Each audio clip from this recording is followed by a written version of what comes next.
Alkyl or aryl derivatives of ammonia are known as amines.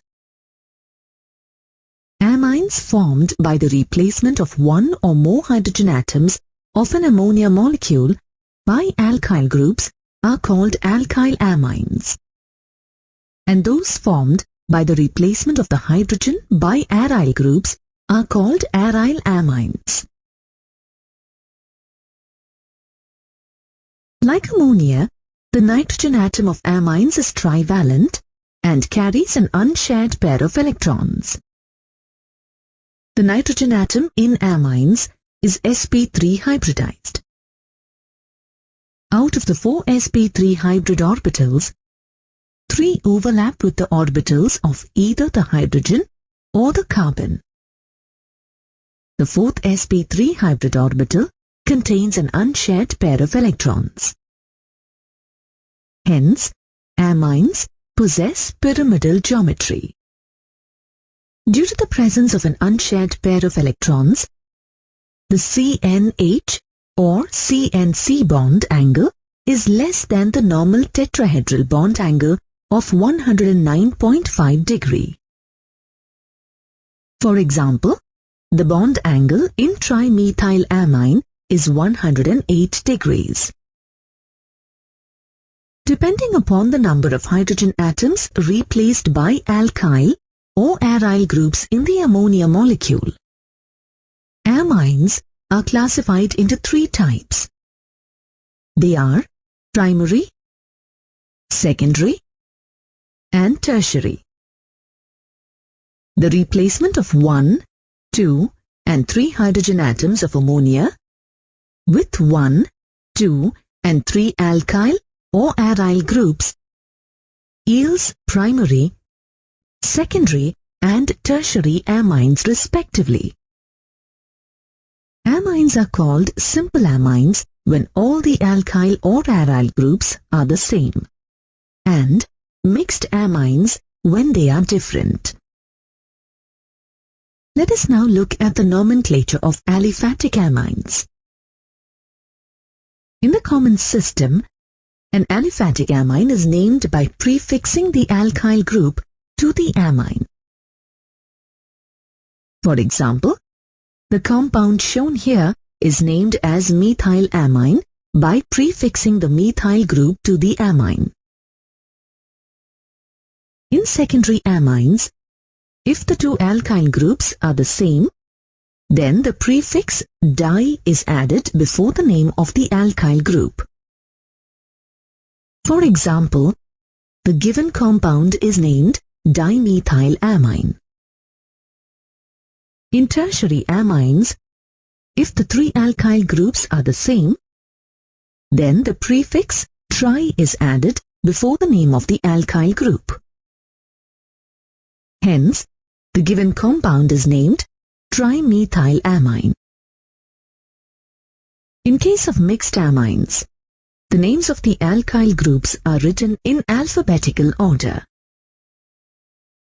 For example, the given compounds are named as ethyl-methylamine and ethyl-methylpropylamine respectively.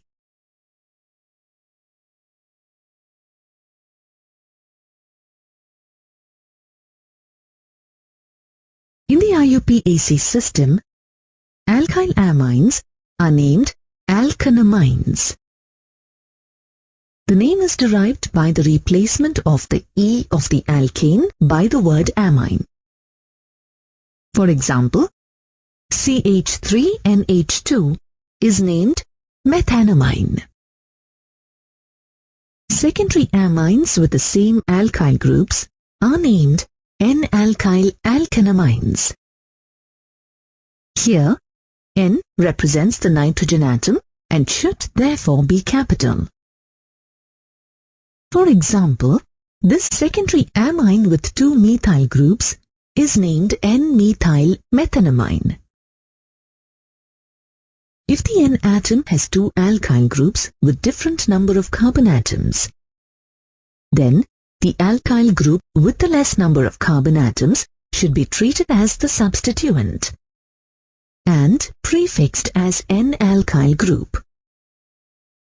For example, in CH3NHC2H5, the CH3 group is considered substituent and is prefixed as N-methyl. Thus, the name of the compound is N-methylethanamine. In tertiary amines, if all the alkyl groups are the same, then two alkyl groups are treated as side chains and one is named alkanamine. Thus, the following tertiary amine is named N-dimethylmethanamine. If all the three alkyl groups in tertiary amines are different, then the alkyl group with the more number of carbon atoms is treated as the principal chain and is named as alkanamine. The remaining two alkyl groups with the less number of carbon atoms are treated as side chains. Alphabetical order should be followed while naming the two alkyl groups. For example, this tertiary amine with three different alkyl groups is named N-ethyl N-methylpropanamine. If an amino group is present in the carbon chain, as shown here, then the numbering of the carbon atoms should be done in such a way that the carbon bearing the amine group gets the lowest number. The name of the compound is written by removing the E from the parent alkane, followed by the number of the carbon bearing the amine group, followed by the suffix amine. Thus, this compound is named pentan-2-amine. Let us try to name the given compound. Here, the longest carbon chain has 5 carbon atoms, and therefore the parent alkane is pentane. Since the nitrogen atom is attached to the second carbon atom, the amine is named pentan-2-amine. The side chains, the methyl and ethyl groups, are prefixed as N-ethyl N-methyl in alphabetical order. Thus, the complete IUPAC name of this compound is N-ethyl N-methyl pentan-2-amine. In this compound, apart from the amine group, there is a double bond in the carbon chain. If a functional group and multiple bonds are present in the carbon chain, then the numbering should be done in such a way that the carbon bearing the amine group gets the lowest number. For example, alkyl amine is named prop-2-ene-1-amine.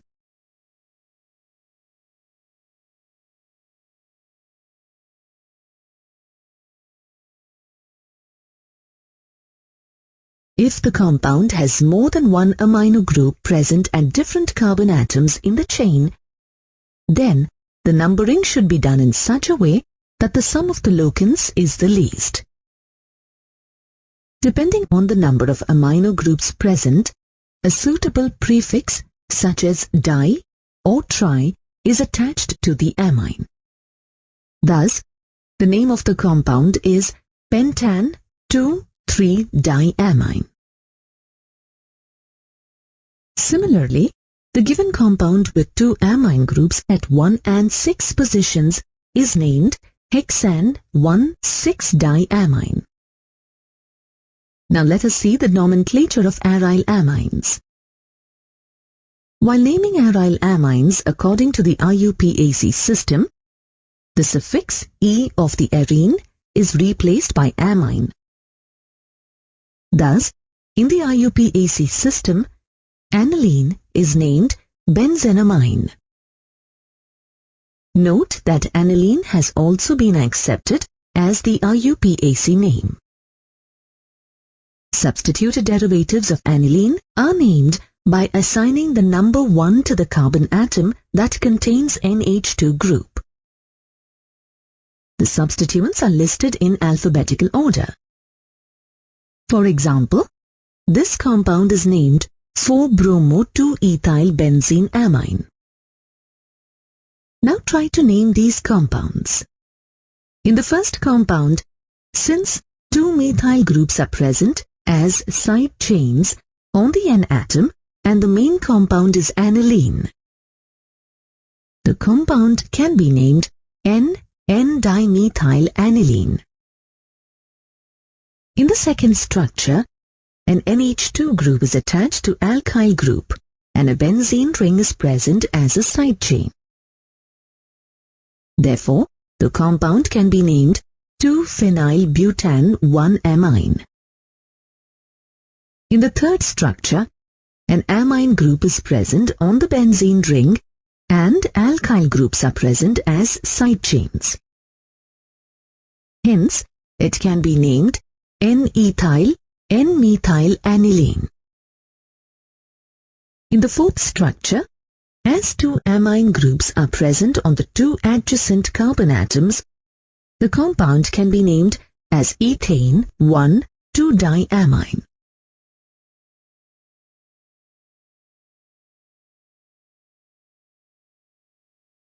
The laboratory method for the preparation of amines involves the reduction of nitro compounds. The reduction of nitro compounds can be carried out either by catalytic reduction using hydrogen gas in the presence of finely divided nickel palladium or platinum, or by using active metals such as iron, tin, and zinc in the presence of concentrated hydrochloric acid. In this reaction, the nascent hydrogen produced by the action of active metals with hydrochloric acid reduces the nitro compounds to amines. Note that both aliphatic and aromatic primary amines can be prepared by the reduction of the corresponding nitro compounds. For example, nitroethane on catalytic reduction or reduction in the presence of tin and HCl or iron and HCl gives ethanamine. Similarly, nitrobenzene on catalytic reduction or reduction in the presence of tin and HCl or iron and HCl gives aniline. Reduction with iron scrap and hydrochloric acid is preferred over tin and HCl. This is because the ferrous chloride formed in the reaction between iron and HCl undergoes hydrolysis and releases hydrochloric acid.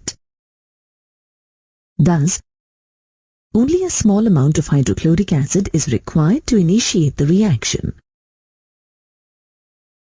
Amines can also be prepared by the ammonolysis of alkyl or benzyl halides. In this method, the carbon-halogen bond in alkyl or benzyl halides is cleaved by the nucleophile ammonia. This process of cleavage of a carbon-halogen bond by ammonia is called ammonolysis. It is also referred to as Hofmann's ammonolysis reaction in the honor of the scientist who worked on it.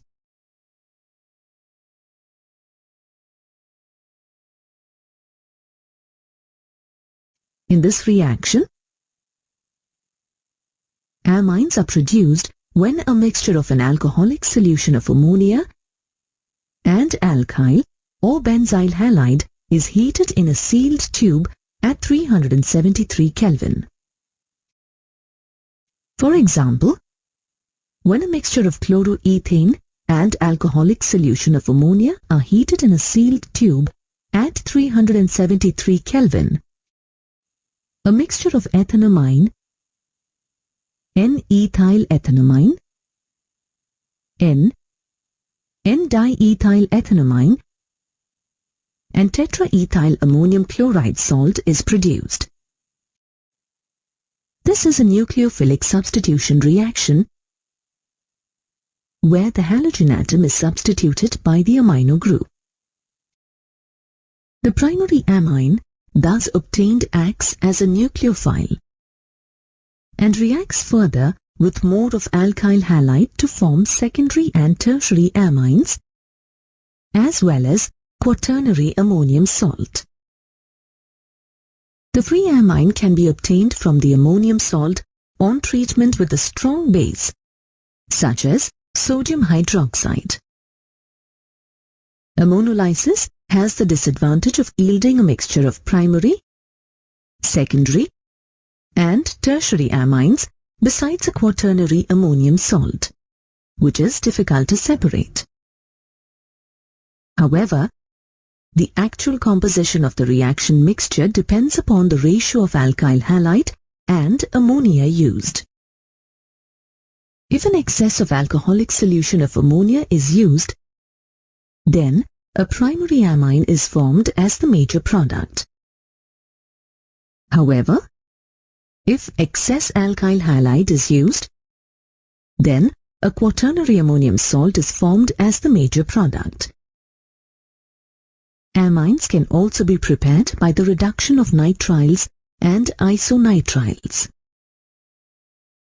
The reduction of nitriles with lithium aluminium hydride or with hydrogen in the presence of catalysts such as platinum, nickel or palladium yields primary amines. For example, ethane nitrile on reduction with lithium aluminium hydride or catalytic reduction gives ethanamine. This reaction has synthetic importance as it is used to step up the carbon chain. Alkyl nitriles can be easily prepared by the action of alcoholic sodium cyanide or potassium cyanide on alkyl halide.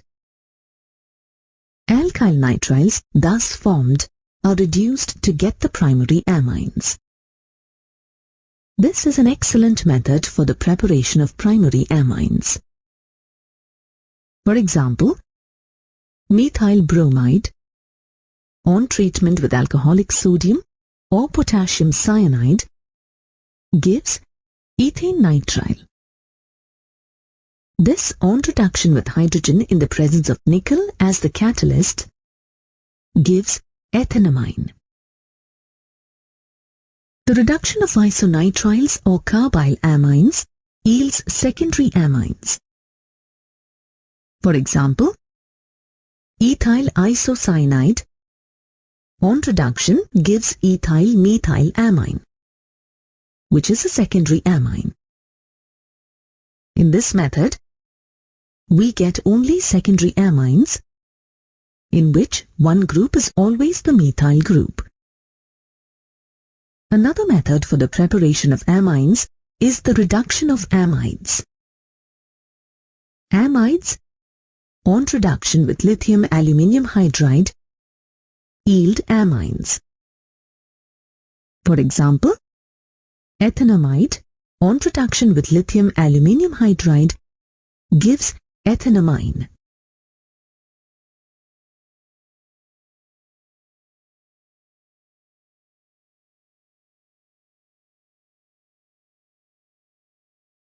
A convenient method for the preparation of aliphatic primary amines is Gabriel's phthalimide synthesis. In this method, phthalimide is treated with ethanolic potassium hydroxide to yield potassium phthalimide.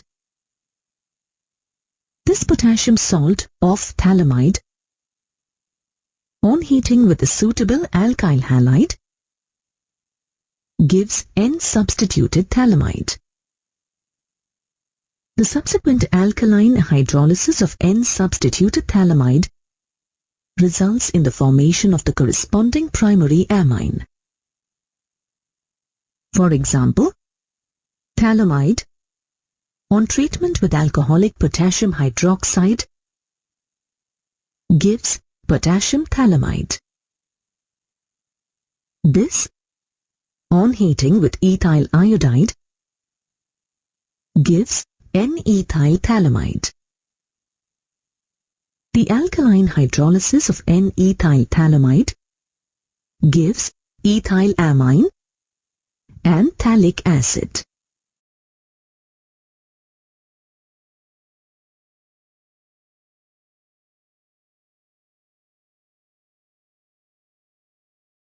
Let us look at yet another important method for the preparation of amines.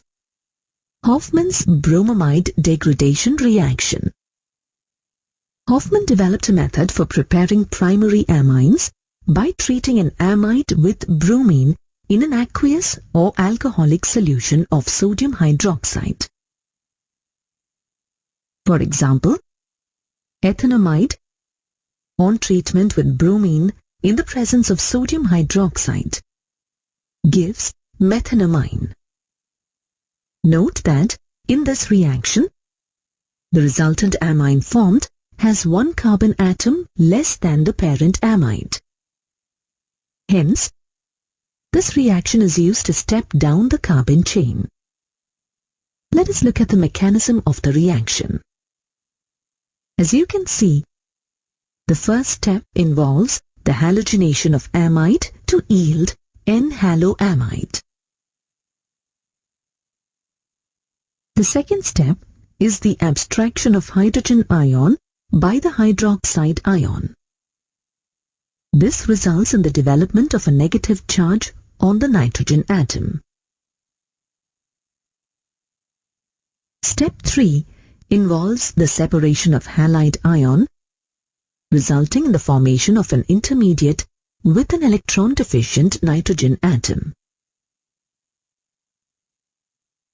Step 4 involves the migration of the alkyl group from the carbonyl carbon of the amide to the electron-deficient nitrogen atom. This results in the formation of alkyl isocyanate. The last step is the hydrolysis of alkyne isocyanate to yield a primary amine with one carbon atom less than the parent amide. With the knowledge that we have acquired about the methods for the preparation of amines, let us now carry out some conversions. Benzene to aniline, chloroethane to propanamine. In the conversion of benzene to aniline, the first step involves the nitration of benzene using the nitration mixture to nitrobenzene. The nitrobenzene formed in the first step is reduced to aniline in the presence of iron and concentrated hydrochloric acid or by catalytic reduction. Let's proceed to the conversion of chloroethane to propanamine. Note that this conversion involves the stepping up of the carbon chain. To achieve this, chloroethane is first treated with an ethanolic solution of sodium cyanide to yield propane nitrile. In the next step, propane nitrile is reduced by active metals like tin, iron, or zinc in the presence of concentrated hydrochloric acid or by catalytic hydrogenation to give propanamine.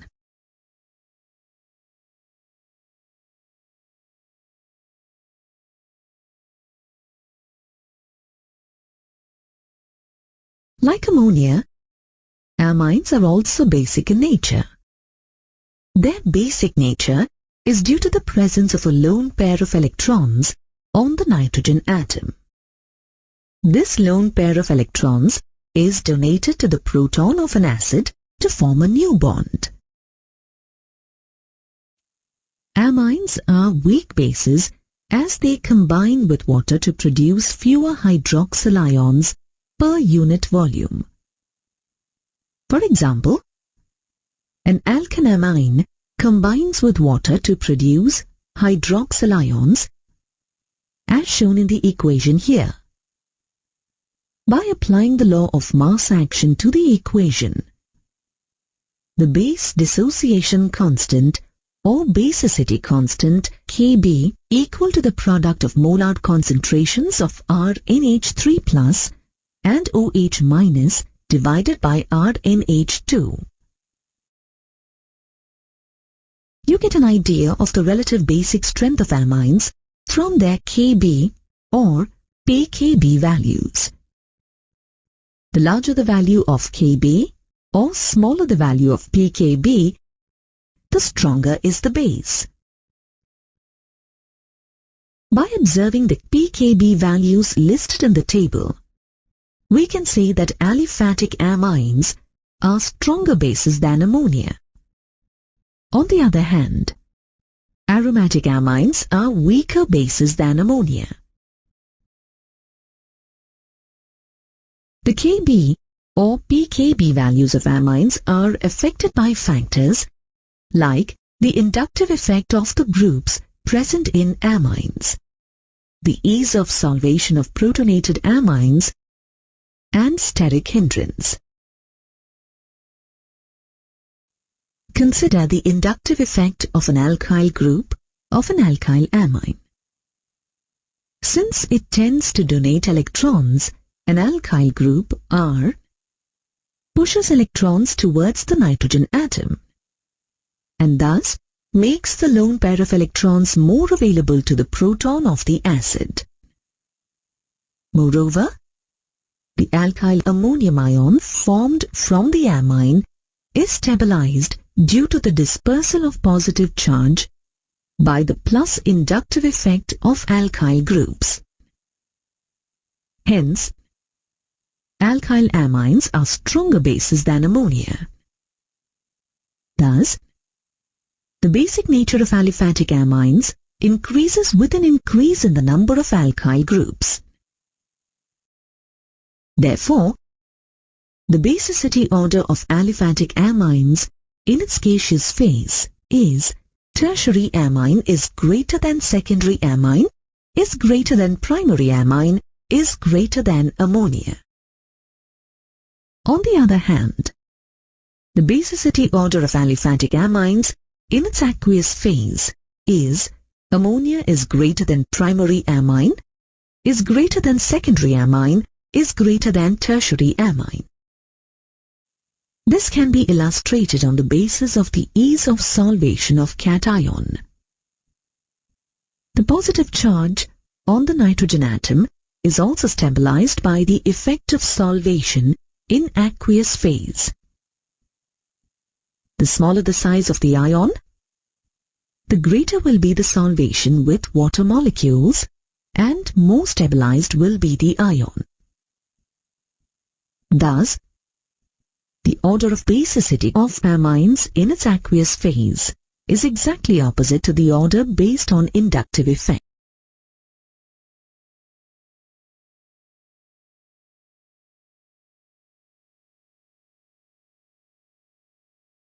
Another important factor that affects the order of basicity is steric hindrance. If the size of the alkyl group is small, like the methyl group, then there is no steric hindrance to hydrogen bonding in its aqueous phase. If the size of the alkyl group is larger than the methyl group, then there is steric hindrance to hydrogen bonding in its aqueous phase. As the size of the alkyl group increases, the steric hindrance to hydrogen bonding increases and the basicity decreases. Thus, the relatively basic strength of primary, secondary, and tertiary aliphatic amines is due to the combination of inductive effect, solvation, and steric hindrance. Now let us consider the order of basic strengths of aromatic amines. By observation, the pKb values of aromatic amines are quite high. This can be explained on the basis of the resonance stability of aryl amines and aryl ammonium ions by taking the example of aniline or aryl amine. The NH2 group in aniline or aryl amine is directly attached to an aromatic nucleus. As a result, a lone pair of electrons on the nitrogen atom is in conjugation with the aromatic ring.